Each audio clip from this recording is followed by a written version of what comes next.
Some people seem to walk through life as if the very fabric of reality bends in their favor. Desires flow to them like rivers seeking the ocean, while others remain stuck in droughts of unmet wishes. This isn't mere coincidence or luck dressed up as fortune. There's a quiet mastery behind their lives, a harmony between their inner world and the outer universe that magnetizes their experiences. For those watching from the sidelines, it might seem unfair, but the truth is, universal favor isn't reserved for the chosen few. It's unlocked through understanding, alignment, and the precise way you engage with reality itself. To feel this shift, one must first become deeply aware of their own role in the dance. The universe doesn't respond to words, it responds to frequency. When someone communicates with life from a place of alignment, clarity, and inner certainty, the entire cosmic machinery begins to move in their direction. It's not about begging, wishing, or even hoping. It's about speaking to the universe in its own language, the language of embodiment. When you feel the thing you desire is already yours, without strain, without desperation, the universe mirrors that state with uncanny precision. Imagine planting a seed and then digging it up every day to see if it has grown. That's what most people do with their desires. But those who are highly favored don't chase, they claim. They rest in the certainty that their internal reality sets the mold for what materializes. That deep inner knowing, the unshakable conviction that what I am, I already have, is the hidden architecture of divine favor. To become favored by the universe is to first understand that life doesn't unfold based on effort alone, but based on consciousness. The outer world serves as a canvas upon which the mind projects its convictions. Those who constantly feel overlooked or unlucky are often unknowingly speaking a language of lack. Every sigh of doubt, every repeated complaint, every thought of unworthiness sends a message to the universal field, not just once, but as a continual echo. Meanwhile, those who seem universally favored are fluent in a different dialect. They think, feel, and act from completion. Their success is not accidental. It is the inevitable result of internal alignment, speaking a clear command to reality. This blueprint of favor is subtle, yet accessible to anyone willing to shift from a reactive to a generative state of being. The difference lies in orientation, reacting to life from the outside in versus creating life from the inside out. Inner states form the mold into which the external world must pour itself. A person who habitually visualizes the life they want but continues to identify as someone who is waiting or lacking will perpetually find that life just out of reach. Favor begins when identity and desire converge. One must embody the energy of the desired outcome until it feels so natural that the line between wanting and having dissolves completely. There is a quote that echoes across time: "As a man thinketh in his heart, so is he." But thought is only the blueprint scaffolding. Feeling is the material that gives it substance. Favor isn't something one waits to receive. It's a signal emitted through emotional congruence. When someone consistently feels peace, fulfillment, or gratitude, as if their desire were already a lived reality, the universe matches that frequency. It doesn't judge, it mirrors. Those who are highly favored do not spend energy hoping for favor. They align so deeply with their inner vision that life can only respond accordingly. When inner belief and outer experience are in harmony, what emerges is not luck, but precision. Reality functions as a mirror, not one that flatters or distorts, but one that reflects with perfect neutrality. It reveals exactly what has been impressed upon it. Every circumstance, whether desirable or not, is evidence of an internal state projected outward. Those who seem to be favored by life do not dwell in contradiction. Their thoughts, feelings, and assumptions are aligned in a singular direction. They are not swayed by appearances, nor do they plead for change. They expect it because it has already happened within them. This mirror responds most strongly not to words, but to emotional tone. A person may declare abundance, yet if they walk through life with a posture of fear, their reflection will be scarcity. The universe isn't fooled by language, it listens to energy. Individuals who carry themselves as if their desires are already fulfilled radiate a silent authority that reshapes their surroundings.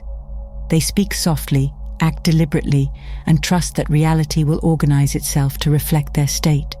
Their world bends, not because they demand it, but because it has no alternative. The mirror cannot help but comply with the image consistently held before it. Think of the universe as a finely tuned harp, sensitive to every vibrational nuance. When the strings of emotion and belief are played in discord, the resulting sound is noise, random, incoherent, ineffective. But when belief, emotion, and action vibrate in harmony, the resonance is undeniable. It draws events, people, and opportunities with mathematical precision. The favored do not wish harder, they tune deeper. They maintain the melody of fulfillment so steadily that life itself must echo it back. Where others see chance, they see law. Where others seek evidence, they become it. True manifestation begins where few are willing to look, in silence, in stillness, in the unseen soil of inner certainty. Those who are highly favored by the universe do not broadcast every wish, nor do they seek constant validation that their desires are unfolding. Like a master gardener planting seeds under cover of night, they understand that the most potent creations are nurtured away from the noise of the world. Visibility is not proof of progress. Growth begins underground, where roots form unseen. The favored trust this process. They don't rush to see results because they know the laws are already in motion. There is a parable of the wise man who, when asked why he never speaks of his goals, responded, "A candle exposed to wind flickers. A dream exposed too early can wither." This wisdom is ancient, yet perpetually forgotten in a world obsessed with display and validation. Words do carry power, but they must be backed by vibrational congruence. When one speaks of their dreams from a place of uncertainty, the spoken word can dilute the internal force required to bring it forth. That is why the most successful manifestations often arise from quiet confidence.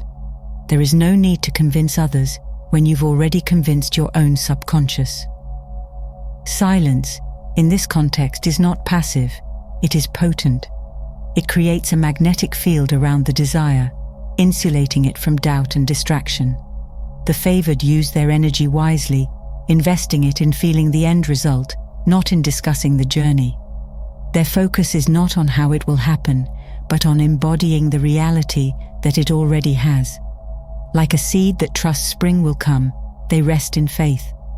And because they do not disturb the soil, the fruit of their intention emerges strong, full, and undeniable. Words explain, being declares. To be highly favored is to live in a state where no justification is needed. One becomes the thing desired. The mind might wander, but the state is maintained. No effort is spent convincing others, nor oneself. That energy is invested in staying in the vibrational posture of fulfillment. There is a difference between knowing the path and becoming the path. Actions taken from lack are effortful and hollow.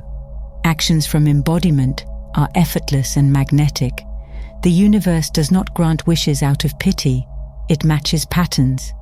The favored align with those patterns by embodying gratitude before the gift arrives, walking with peace before the problem is solved, and affirming wealth while holding empty hands. Their identity is built around the destination, not the journey. Like a royal who doesn't question their inheritance, they move with inner assurance. Every step is saturated with presence. They understand that nothing needs to be chased. When you become the vibration of the thing you seek, you no longer seek, you receive. And reception, not repetition, is the proof of divine favor. What some call favor is, in truth, memory, a remembering of the soul's original blueprint.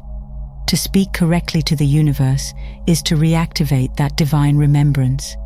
The moment one stops identifying with limitation and begins resonating with their true nature, the favor once believed to be random becomes predictable. You were never meant to crawl toward your desires. The soul encoded within you carries the voice of the original source. It doesn't beg, it creates. Favor blooms when the inner narrative returns to its cosmic roots. Every delay, every obstacle, every moment of struggle was not a punishment, but a riddle designed to awaken you. Through hardship, imagination sharpens. Through longing, faith deepens. The universe has always responded to the one who remembers. Speak then, not from hope, but from knowledge. Assume not because you're pretending, but because you are restoring the truth of who you are. Walk as if you're backed by unseen forces. Feel as if the finish line is behind you. Know that you are not here to wait for favor. You are here to embody it.